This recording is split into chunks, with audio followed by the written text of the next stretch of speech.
Assalamualaikum warahmatullahi wabarakatuh. Hari ini saya akan mempresentasikan tentang N-colony method dalam teknologi informatika optimalisasi di dunia IT.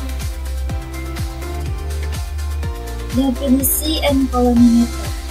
N-colony optimization termasuk dalam kelompok suatu intelligence yang merupakan salah satu jenis pengembangan paradigma yang digunakan untuk menyelesaikan masalah informasi, di mana inspirasi yang digunakan untuk memecahkan masalah tersebut berasal dari perilaku kumpulan atau kawanan pada swarm, serangga, aliplas.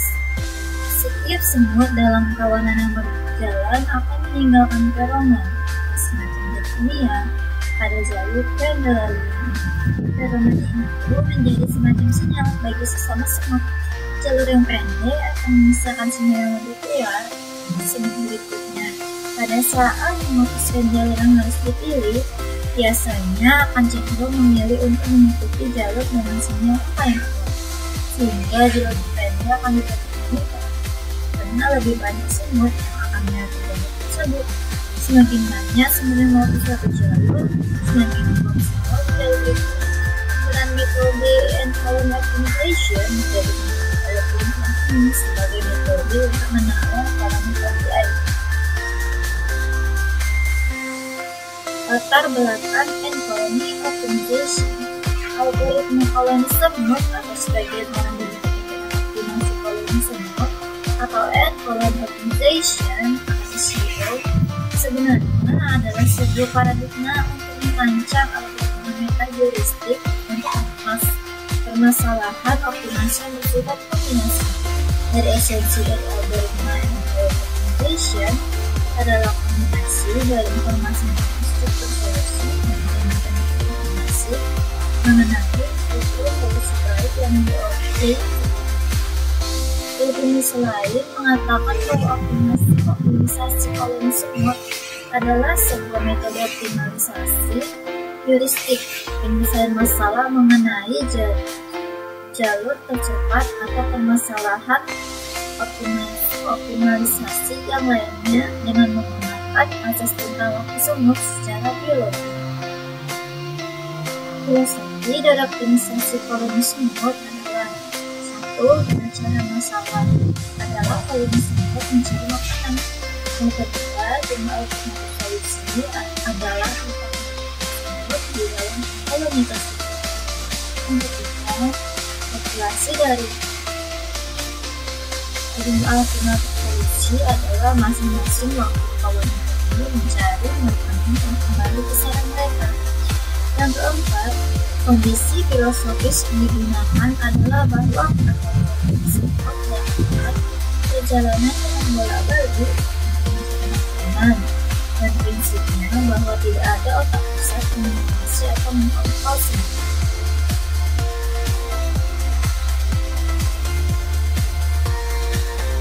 Selanjutnya ialah bagaimana SCO bekerja. Bagaimana SCO telah berkembang seiring waktu. Pada tahun 1989, Linoberg meneliti perilaku semut dalam periode pendek menggunakan zat kimia feromon yang tinggal di jalur yang dilewati semut dan menunggu seiring waktu. Dalam eksperimen 2, jumlah yang berbeda, semut awalnya memilih jalur acak, pada akhirnya lebih banyak memilih jalur pendek karena feromonnya lebih kuat. Hal ini pun membuat hampir semua semut menggunakan pendek untuk mencari semut makanan. Pada tahun 1992, Marco de Ligo mengenalkan algoritma N-colony optimization atau SCO yang terinspirasi dari penelitian ini. SCO mengganti semut asli dengan semut buatan, menggunakan graf, representasi jalur, dan menerapkan konsep feromon serta aturan stokastik untuk memilih rute. Nah, pada gambar 3 tersebut menjelaskan bahwa algoritma N-colony optimization secara sederhana, di mana H adalah hive atau sarang semut dan R adalah resource atau sumber makanan. Pada gambar 3A, semut akan berjalan dari sarang menuju sumber makanan dan terdapat banyak rute yang dapat dipilih. Semut berjalan secara acak menuju ke makanannya dan pada melakukan turunan titik merah di dalam rute pada gambar 3. Rombongan semut kemudian akan mendaki perjalanan dilewati beberapa semut melewati sisi kanan dan beberapa semut akan melewati sisi kiri. Ketunjukan pada gambar 3.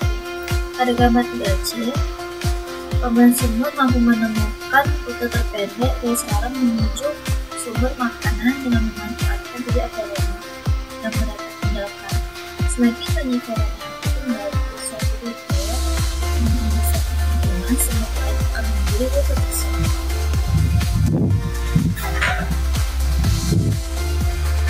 Selanjutnya ialah algoritma dasar colony optimization. Pertamanya, inisialisasi. Nah, menentukan parameter awal, jenis semut dan kondisi awal ada mencari solusi. Selanjutnya yang kedua ialah eksplorasi solusi. Semut buatan menjelajahi jalur menjadi hasil heuristik. Yang ketiga ialah pembaruan feromon. Feromon yang diperkuat pada jalur baik, sementara jalur optimal mengalami penguatan feromon.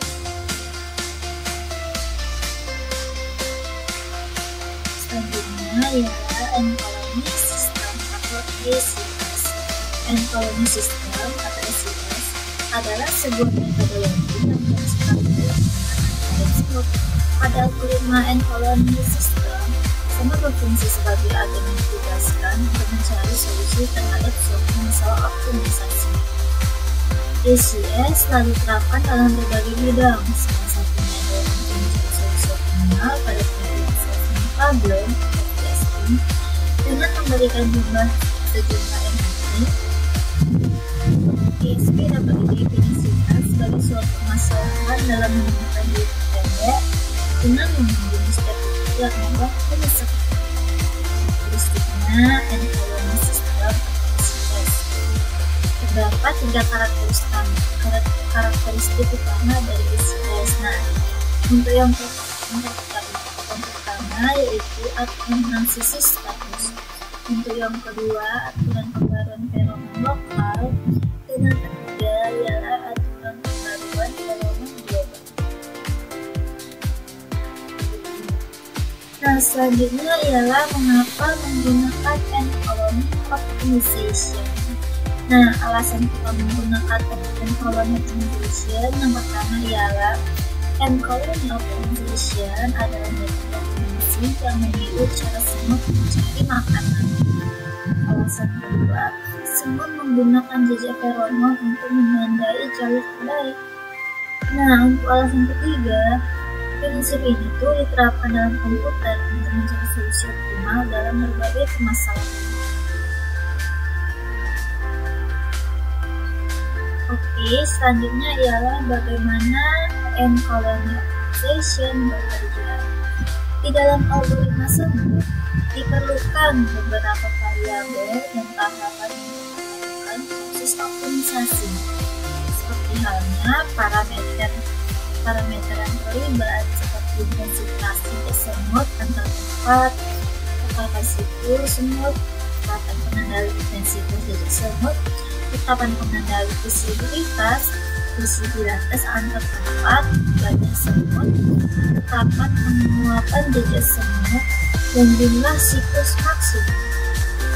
Formulasi itu dan persamaan end-colony optimization digunakan pada penelitian ini terdapat pada penelitian sebelumnya yang membahas tentang penentuan parameter dan efektif pada end-colony optimization dan implementasi algoritma dan sistem pada kasus multi-leveling salesman problem.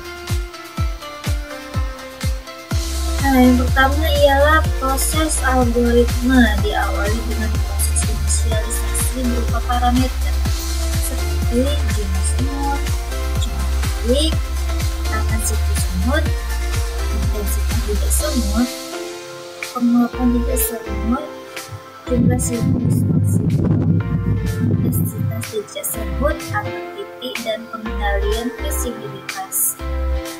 Nah, untuk probabilitasnya sendiri ini tuh melibatkan dua nilai penting, yaitu yang pertama adalah nilai tahunan yang ditentukan oleh pengguna dan nilai visibilitas. Untuk yang kedua ialah kemudian kondisi itu dapat ditentukan secara acak berdasarkan nilai probabilitas. Untuk yang ketiga ialah mencari panjang waktu setiap semen. Keempat, cek kondisi berhenti.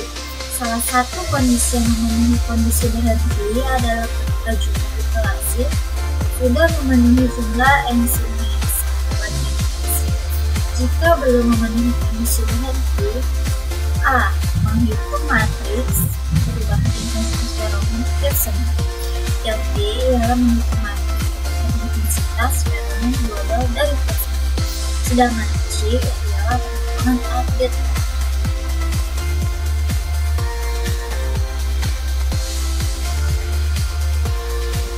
Yang selanjutnya ialah penerapan and colony optimization. Yang pertama, optimasi pemotongan bahan baku.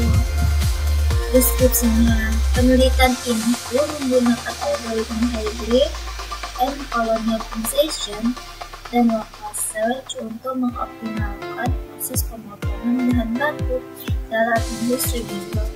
Pendekatan ini mengurangi waktu dan biaya produksi dan menggunakan untuk menentukan titik pemotongan yang efisien. Kedua, hasil menghasilkan solusi yang lebih baik dan lebih efisien dalam waktu yang lebih singkat, membantu industri mebel meningkatkan efisiensi produk secara keseluruhan. Kedua, optimasi rute pengiriman. Deskripsinya ialah di perusahaan Yellowman Production and Colony Optimization melakukan untuk menentukan rute pengiriman produk. Metode ini mensimulasikan perilaku koloni semut dan menggabungkannya dengan metode Nearest Network untuk mencari rute tertentu. Hasil ditemukan dua alternatif jalur pengiriman dengan rute awal sepanjang 65,1 km dan rute alternatif yaitu 46,7 km, menunjukkan peningkatan efisiensi dalam pengiriman barang. Nah, selanjutnya apa aja sih keunggulan and colony optimization? Nah, keunggulan dari and colony optimization sendiri ialah pertama, inspirasi biologisnya. And colony optimization itu terinspirasi dalam perilaku koloni semut dalam mencari makanan, di mana setiap semut dapat menemukan pendek tanpa sarang dan sumber makanan. Proses itu menggunakan feromen sebagai alat komunikasi yang memungkinkan and colony optimization untuk meniru dan memanfaatkan strategi alami ini dalam mencari solusi. Yang kedua ialah kemampuan menangani masalah.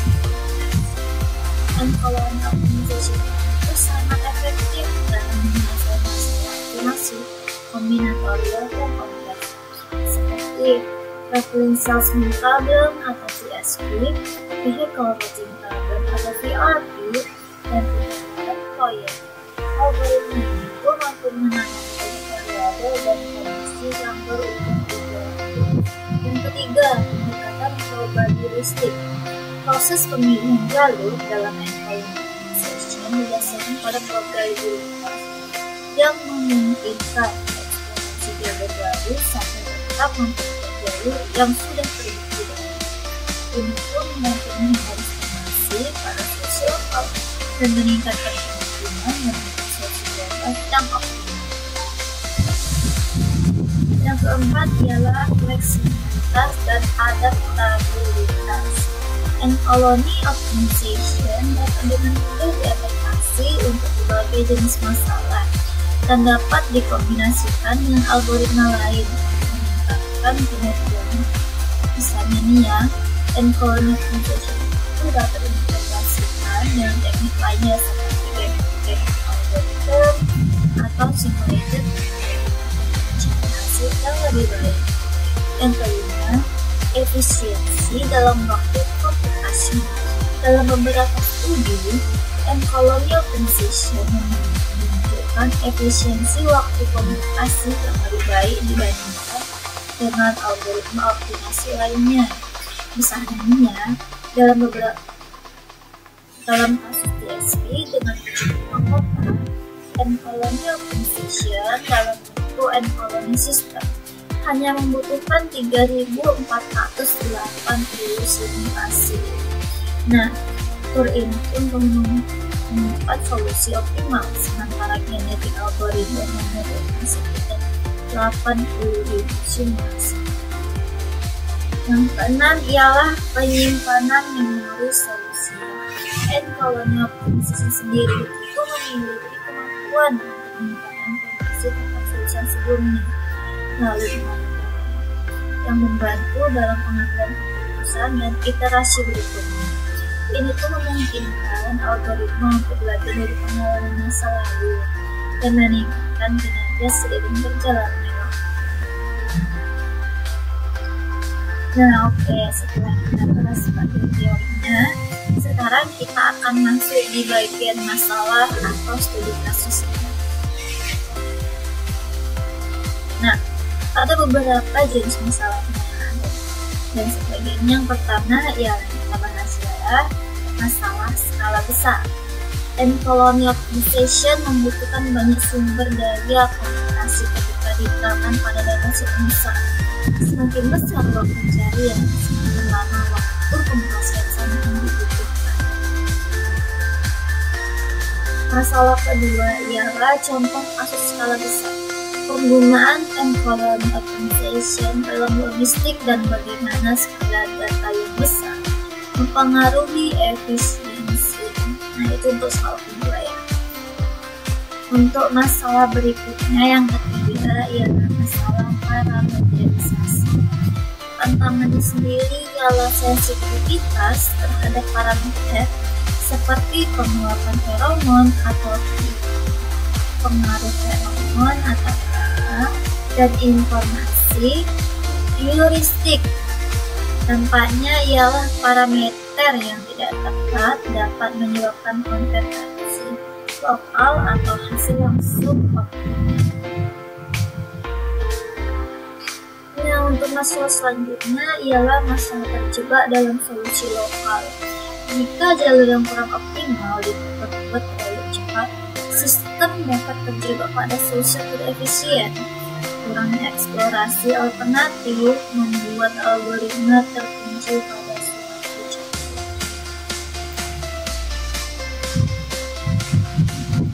Selanjutnya ialah contoh kasus solusi lokal. Nah, untuk contohnya sendiri ialah di mana M-colony optimization menemukan solusi yang tidak optimal karena kurangnya eksplorasi jalur alternatif. Setelah itu ialah masalah konvergensi yang lambat. M-colony optimization memerlukan banyak iterasi sebelum solusi optimal dibandingkan dengan algoritma. Waktu yang dibutuhkan oleh M-colony optimization itu pun lebih lama untuk menciptakan hasil yang stabil. Selanjutnya ialah contoh kasus konvergensi yang lambat.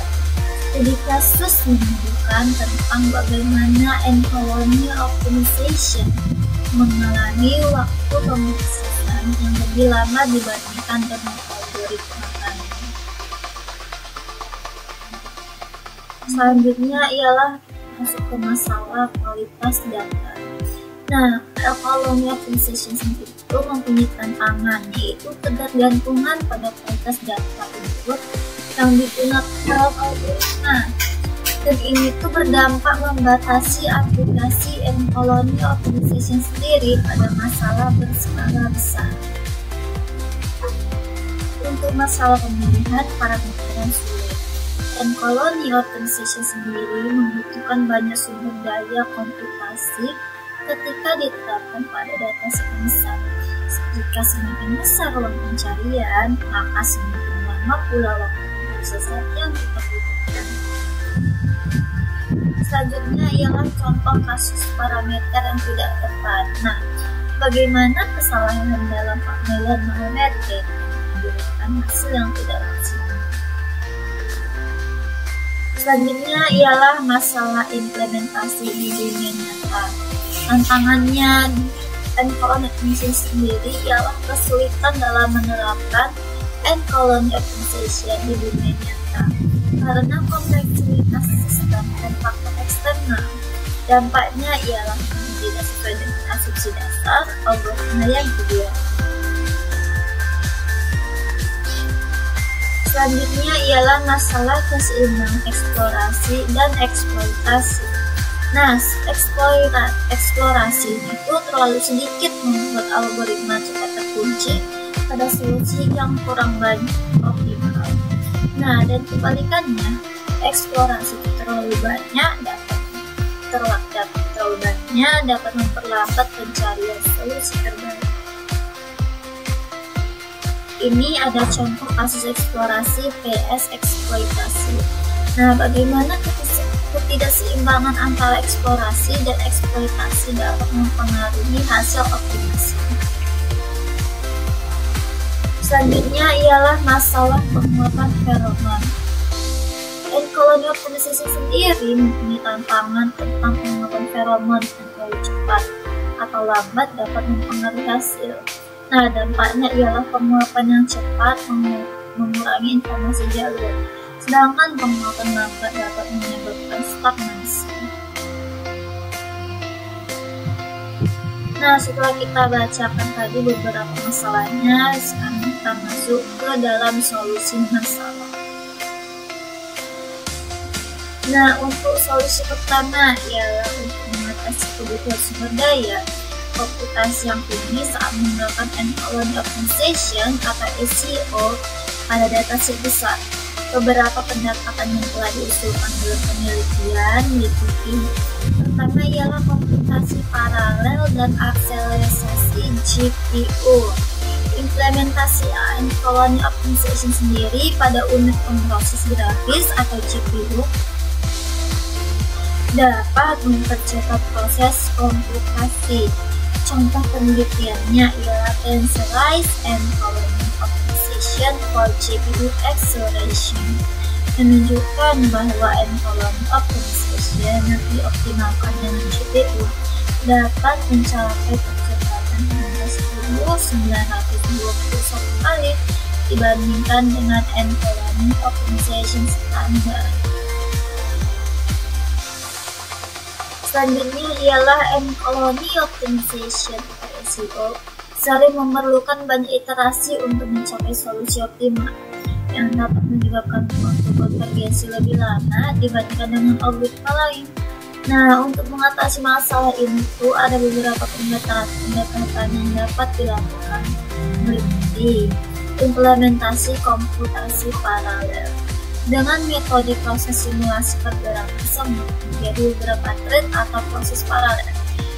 N-colony optimization dapat memanfaatkan sumber daya komputasi secara lebih efisien sehingga mempercepat waktu konvergensi. Sebuah studi juga menunjukkan bahwa metode paralel dengan multi-threading dapat mempercepat proses komputasi N-colony optimization secara signifikan. Untuk menggabungkan NCO dengan algoritma lain, seperti algoritma genetika dapat meningkatkan kecepatan konvergensi. Misalnya nih, pada penelitian menunjukkan bahwa meskipun N-colony optimization sendiri memiliki mekanisme umpan balik positif yang dapat memperbaiki kualitas solusi, kecepatan konvergensinya itu cenderung lambat pada awal proses karena perbedaan feromon masih sedikit. Dengan menggabungkan N-colony optimization sendiri dengan algoritma genetika, kelemahan ini dapat diatasi sehingga proses pencarian solusi menjadi lebih efisien. Selanjutnya ialah solusi untuk N-colony optimization dengan memerlukan banyak iterasi sebelum menemukan solusi yang optimal. Yang pertama, implementasi komputasi paralel. Dengan membagi proses pencarian solusi ke dalam beberapa thread atau menggunakan proses grafis GPU, N-colony optimization sendiri menjalankan iterasi lebih cepat dan mengurangi waktu konvergensi tanpa meningkatkan kualitas solusi. Yang kedua, algoritma hibrid. Ini pun menggabungkan N-colony optimization dengan algoritma lain seperti algoritma genetika atau multi-transform optimization dapat meningkatkan kecepatan konvergensi dan kualitas solusi. Pendekatan hibrida ini memanfaatkan kelebihan masing-masing algoritma untuk mencari hasil yang lebih efisien.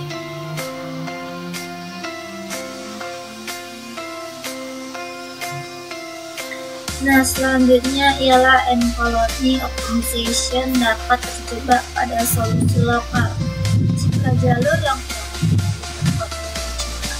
mengakibatkan kurang eksplorasi alternatif. Nah, untuk mengatasi masalah ini, beberapa pendekatan dapat diterapkan seperti yang pertama, kombinasi N-colony optimization dengan algoritma lain atau hybridization.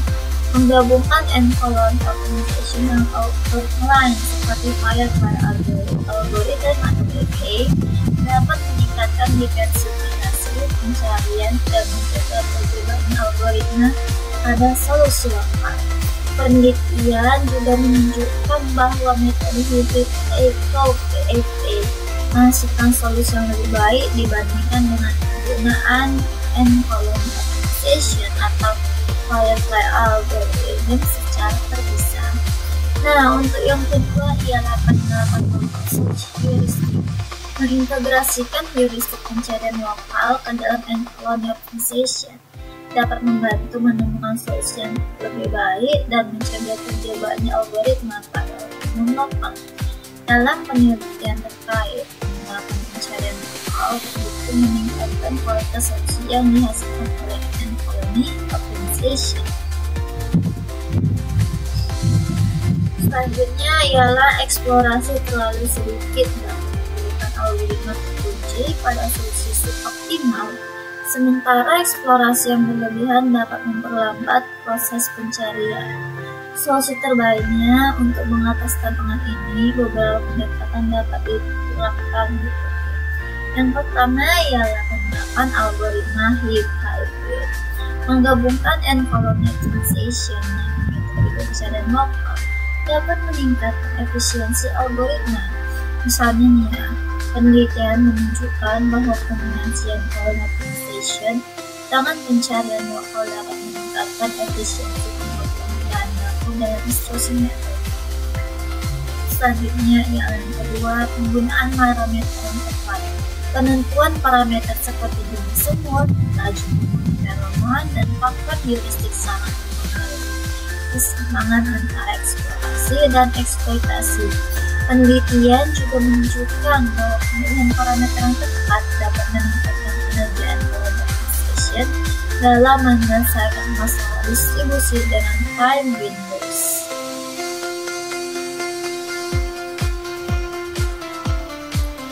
Nah, selanjutnya ialah penggunaan N-colony optimization dalam logistik dan bagaimana skala data yang besar mempengaruhi efisiensi. N-colony optimization atau SEO sendiri telah diterapkan dalam bidang logistik, terutama untuk menyelesaikan masalah people routing problem atau PRP dan variannya. Sementara capacitated PRP atau CPRP dan PRP with time windows atau PRP trivial window, namun saat diterapkan pada data skala besar, N-colony optimization menghadapi tantangan efisiensi karena meningkatnya ruang pencarian dan kebutuhan komputasi.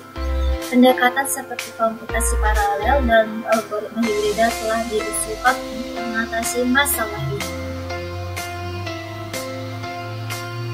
Nah, contoh di mana N-colony optimization menemukan solusi yang tidak optimal karena kurangnya eksplorasi jalur alternatif.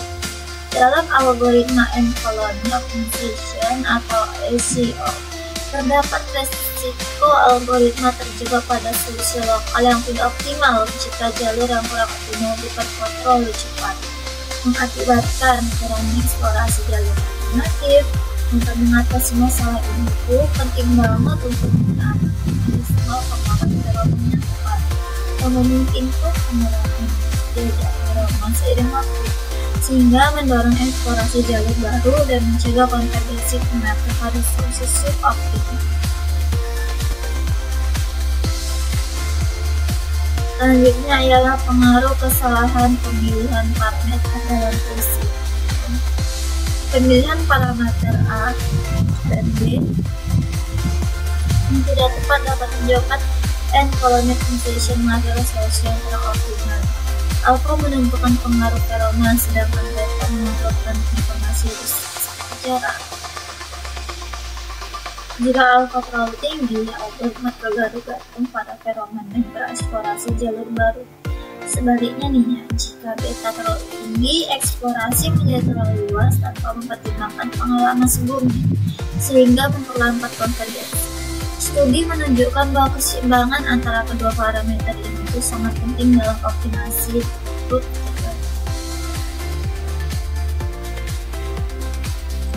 Selanjutnya ialah studi kasus SEO dengan waktu pemrosesan lebih lama dibandingkan algoritma lain. Penelitian sudah menunjukkan bahwa algoritma n-colony optimization atau SEO cenderung memerlukan waktu pemrosesan lebih lama dibandingkan algoritma lain, seperti algoritma genetika dalam konteks penjadwalan perkuliahan. Hal ini disebabkan oleh kebutuhan n-colony optimization untuk melakukan banyak iterasi guna mencapai konvergensi menuju solusi yang optimal. Sebaliknya, algoritma genetika dapat mencapai solusi optimal dengan waktu komputasi dan mobilitas. Selanjutnya ialah keseimbangan antara eksplorasi dan eksploitasi dapat mempengaruhi hasil optimasi. Ketidakseimbangan antara eksplorasi dan eksploitasi dalam proses optimasi dapat mempengaruhi hasil yang dicapai. Jika terlalu banyak eksplorasi tanpa ekspektasi yang memadai, proses optimasi menjadi tidak efisien dan memerlukan lebih banyak waktu untuk mencapai hasil yang diinginkan. Sebaliknya, jika terlalu fokus pada eksploitasi tanpa eksplorasi yang cukup, algoritma dapat terjebak pada solusi lokal yang tidak optimal, sehingga mengabaikan kemungkinan solusi yang lebih baik. Penelitian juga menunjukkan bahwa pemilihan dinamis terhadap keseimbangan eksplorasi dan eksploitasi dapat meningkatkan efisiensi dan efektivitas proses optimasi.